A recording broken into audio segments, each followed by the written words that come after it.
IPhone 15 launch हुआ है, ये सब तो आपने सुना ही होगा। 12 सितंबर की ये बात है जब ये सारी चीज़ें आप सभी को पता है, जब ये नया वर्जन लॉन्च हुआ है। पर इस बार इंडिया के लिए क्या खास है, ये आज के सेशन में हम डिस्कस करेंगे। और क्यों मैंने ये लिखा है कि आईफोन में जो ये आई है ये इस बार इंडिया के नाम है या इंडिया से बिलोंग करता है। ऐसा क्या है जो एप्पल ने जो है यहाँ पर इंडिया को ध्यान में रखते हुए एक नई चीज़ आईफोन में इंट्रोड्यूस करी है, करने की बात की है, ये सारी चीज़ें जानेंगे। इसका मतलब ये भी है कहीं ना कहीं हमारे देश का एक ग्लोबल लेवल पे जो रिकग्निशन है वो कहीं ना कहीं बहुत ही ज़्यादा बढ़ रहा है। हेलो एवरीवन, मेरा नाम पिंकी है। मैं आप सभी का बहुत बहुत स्वागत करती हूँ अंडर 24/7 पर। बिना किसी देरी के शुरू करते हैं। यहाँ पर हम वो सारी चीज़ें करेंगे जो आपकी नॉलेज के लिए, साथ ही साथ आपके एग्जाम के लिए भी बेहद ज़रूरी है। तो बिना किसी देरी के शुरू करते हैं। पर उससे पहले अगर आप चैनल पर नए हैं तो एक बार सब्सक्राइब कर दीजिए, ताकि इस तरीके की इन्फॉर्मेटिव वीडियोस जो भी मैं लाती रहूं तो आपका एक भी सेशन मिस ना हो। आप यहां पर देख सकते हैं कि एप्पल ने जो है तो जिस चीज़ की मैं बात कर रही थी उसी को मैं शुरू में रिवील कर देती हूँ। एप्पल, आप सभी को पता है, आईफोन 15 जो है आया है और उसने पहली बार ये बात की है। आप सभी को पता होगा, जब आपको घर से कहीं बाहर जाना होता है तो आप जीपीएस यानी ऐसे बोलते हो कि गूगल में मैप लगा लो, है ना, और उसके बाद कहीं रास्ता नहीं पता होता तो अब तब जाते हो, ठीक है। वो जो आप गूगल में जो मैप यूज करते हो वो अमेरिका यानी यूएस का मैप है, जिसको हम जीपीएस बोलते हैं। हमने भारत में भी अपना खुद का एक जीपीएस जिसका नाम है नाविक। यानी अगर हमें कहीं पर भी अब जाना होगा, अब ये एप्पल ने रिकॉग्नाइज कर लिया है कि हम आईफोन 15 में प्रो वाले वर्जन में नाविक को भी इंट्रोड्यूस करेंगे, यानी नाविक को सपोर्ट किया जाएगा। सॉरी, माफ कीजिएगा। तो नाविक को जो है यहाँ पर सपोर्ट किया जाएगा, यानी अब आपके पास ऑप्शन होगा कि आप अपनी खुद के देश की एक टेक्नोलॉजी यूज कर सकते हो। जीपीएस की जगह अब आप नाविक को यूज करके कहीं भी जा सकते हो, ठीक है।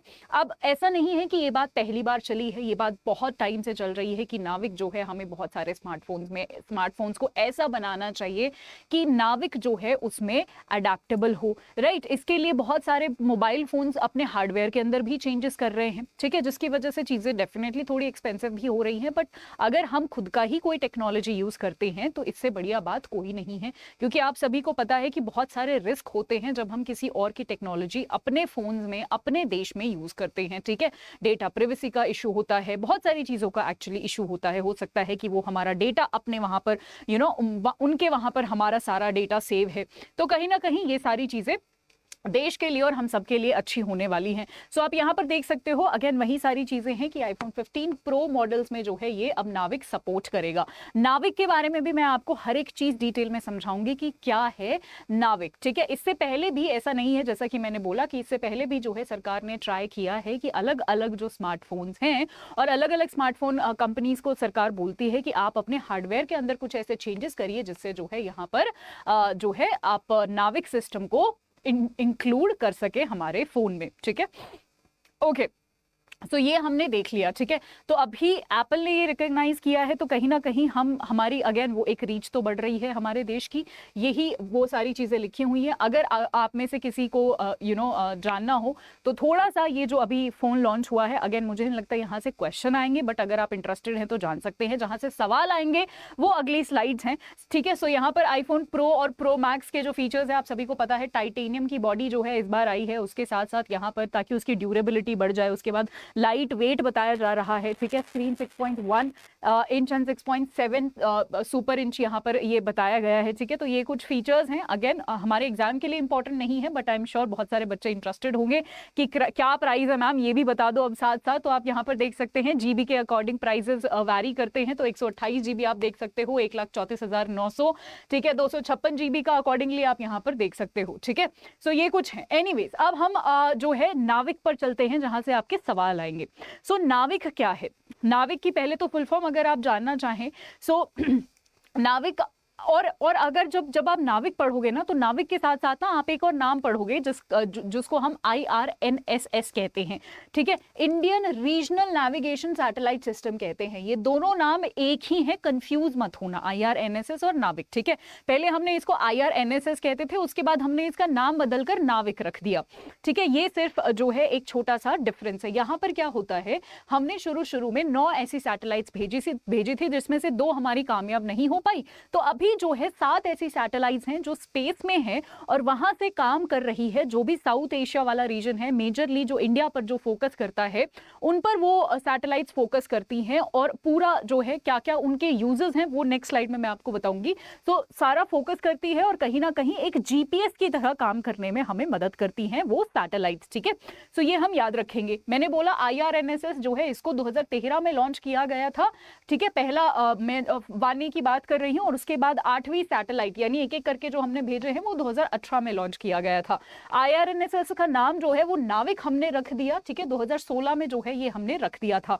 और इसको रिकॉग्नाइज किया था इंटरनेशनल मैरीटाइम ऑर्गेनाइजेशन ने, ठीक है, जो कि पूरा समुद्र का वो सारी चीजें देखती है, ठीक है। इसके क्या क्या यूजेस हो सकते हैं वो जानने से पहले मैं आप सभी को यहाँ पर एक डायग्राम दिखाना चाहती हूँ जो आपके लिए बहुत ही ज्यादा जरूरी है। यहाँ पर जब आप देखेंगे, सो यहाँ पर जब आप देखेंगे, मैं आपको बता रही थी कि ये इस तरीके से सैटेलाइट जो है प्लेस्ड है। यहाँ पर ये आप देख सकते हो, ये सैटेलाइट्स जो है यहाँ पर हाँ जी, ये सैटेलाइट्स जो हैं हमने अपने धरती के ऊपर इस तरीके से स्पेस में प्लेस करी हुई हैं। और आप देख सकते हो ये वाला मेजर एरिया जो है ये कवर करती है। यानी ऐसा नहीं है, जीपीएस के साथ तो क्या है, अब यूएस का है जीपीएस, पर हम इंडिया में भी यूज कर सकते हैं, ऑस्ट्रेलिया में भी यूज कर सकते हैं, कहीं पर भी यूज कर सकते हैं। तो उसकी रीच ज्यादा है, हमारे नाविक की रीच इतनी नहीं है। हम जो है अपने अपने साउथ एशिया के लिए, अपने अपने कुछ रीजन के लिए बनाए हैं। यानी ये भारत है और ये हमारे कुछ आस पड़ोस के जो है देश है, सिर्फ ये इतनी एरिया में ही काम करेगा अगर आपको कहीं आना जाना हो। तो इस तरीके से जो है हमने स्पेस में सैटेलाइट को जो है अरेंज कर दिया है, ठीक है। और अगर मैं आपको एक डिस्टेंस बताती हूं तो यहाँ पर डिस्टेंस आप देख सकते हैं, काफी बड़ा डिस्टेंस है। यानी हमने जो है इसका ऑर्बिटल ऑल्टीट्यूड रखा है 36,000 किलोमीटर, ठीक है। तो 36,000 किलोमीटर यानी काफी ऊंचाई पे जो है हमने इसको प्लेस किया है, लो अर्थ ऑर्बिट पे नहीं किया है। लो अर्थ ऑर्बिट अक्सर वो होता है जब हम किसी भी सैटेलाइट को 400 के आसपास किलोमीटर यानी धरती से 400 किलोमीटर के आसपास प्लेस करते हैं, तो उसको लो अर्थ ऑर्बिट बोलते हैं, ठीक है। जबकि जो हमारा हाई ऑर्बिट होता है उसकी रेंज अक्सर ये होती है 36,000 किलोमीटर वगैरह वगैरह। तो काफी डिस्टेंस पे हमने रखा है ताकि वो एक अच्छा सा कवरेज जो है, एक अच्छा सा एरिया जो है कवर कर ले और हमें जो है ये इस एरिया में जीपीएस की तरह हम काम कर सके अपने खुद के सिस्टम से, अपने खुद के सिस्टम को जो है यूज करके हम पूरा काम कर सके। सो ये एक इसका डायग्रामेटिक रिप्रेजेंटेशन था जो मुझे आपको देना था, राइट। अब हम बात करते हैं, सो नाविक हो गया, ठीक है, ये हो गया। अब हम बात कर लेते हैं कि क्या क्या इसके यूजेस हैं। यूजेस की अगर मैं बात करती हूँ तो फटाफट यहाँ पर टेरेस्ट्रियल, एरियल, मरीन नेविगेशन, तो ऐसा नहीं है कि सिर्फ हम धरती पर ही नेविगेशन में ये हेल्प करेगा, ठीक है। अगर समुद्री अगर आप कहीं जा रहे हो समुद्र से तो भी आपके नेविगेशन में ये हेल्प करेगा।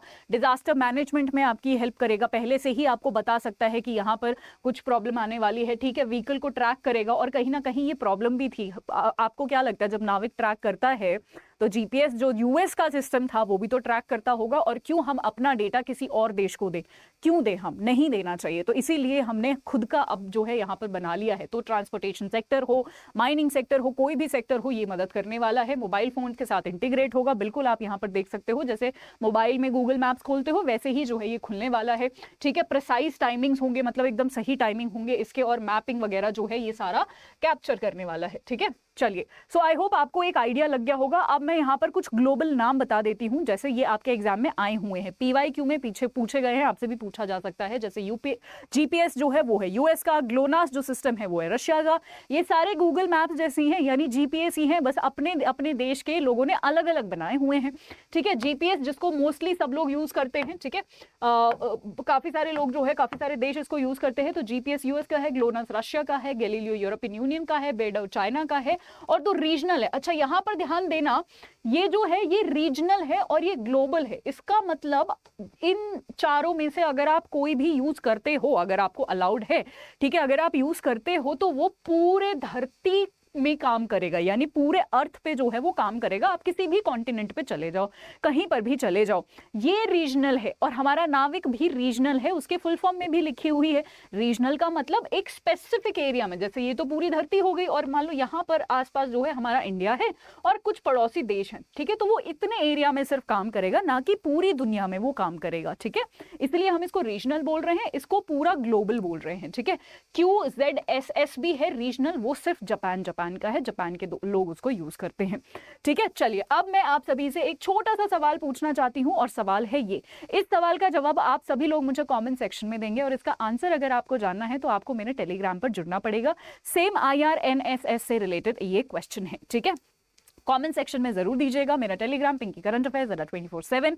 सेशन अच्छा लगा हो और इस तरीके की आप मुझसे वीडियोस चाहते हैं तो आप मुझसे जरूर कमेंट सेक्शन में बताइएगा। अब अगर आप नाबार्ड के लिए प्रिपेयर कर रहे हैं तो ये हमारी टेस्ट सीरीज है जो कि आपको ऐप पर मिल जाएगी, अड्डा 24/7 के ऐप पर मिल जाएगी। इसमें अगर आपको टेस्ट प्रैक्टिस करना हो तो आप इसमें एनरोल कर सकते हो। एनरोल करने के लिए Y674 के बाद एक छोटा सा S लगा देना, या फिर उसके बाद आप सभी को पता है कि ये सारे बैचेस जो हैं, RBI असिस्टेंट का जो फॉर्म है वो निकल चुका है, राइट। हमारा 19 तारीख से इसका बैच शुरू है, इसमें आप तुरंत एनरोल कर लीजिए। और अगर आप, और ये बैंक महापैक प्लस में भी अवेलेबल है, राइट। सो उसके अलावा अगर आप बैंक की कोई भी तैयारी कर रहे हैं, बैंक महापैक प्लस बहुत अच्छा मौका है, जहां पर तीनों स्टेजेस यानी प्रीलिम्स, मेंस, इंटरव्यू तक की तैयारी करवाई जाएगी। ई बुक्स मिलेंगी, टेस्ट सीरीज, सब कुछ मिलेगा। और ये हमारे नाबार्ड के स्पेसिफिक बैचेस हैं, ये तो आपको तुरंत एनरोल कर लेना चाहिए अगर आपने अब तक नहीं किया है। इस वाले बैच में आपको या तो रेगुलेटरी महापैक नाबार्ड के लिए, या फिर मैं आपको ये वाला बैच सजेस्ट करूंगी जहां पर आपको तीनों stages, phase 1, phase 2, phase 3, interview तक की तैयारी करवाई जाएगी। अगर आपको मुझसे करंट अफेयर्स पढ़ने हैं और बाकी सब्जेक्ट्स नहीं, फॉर एग्जांपल नहीं एनरोल करने बाकी सब्जेक्ट्स में, सिर्फ करंट अफेयर में दिक्कत आती है, तो मेरा ये एक बैच है जहां पर मैं 6 महीने के करंट अफेयर्स करवाती हूँ, गवर्नमेंट स्कीम्स वगैरह सब कुछ करवाती हूँ। आप इसमें भी एनरोल कर सकते हैं। किसी में भी एनरोल करने के लिए अड्डा 24/7 का ऐप डाउनलोड करें। वहां से जब आप सेलेक्ट करोगे कोई भी कोर्स Y674, जब आप डालोगे ये कोड, आपको मैक्सिमम डिस्काउंट मिलेगा। आज के लिए इतना ही। टॉपिक कैसा लगा मुझे कमेंट सेक्शन में जरूर बताइएगा, या फिर आपका कोई भी सजेशन हो, कोई और टॉपिक हो जिस पे आप चाहते हैं कि मैं एक वीडियो बनाऊं आपके लिए, तो आप मुझे जरूर बताइएगा, मैं डेफिनेटली उसको कंसिडर करूंगी। Thank you so much, have a good time ahead, bye.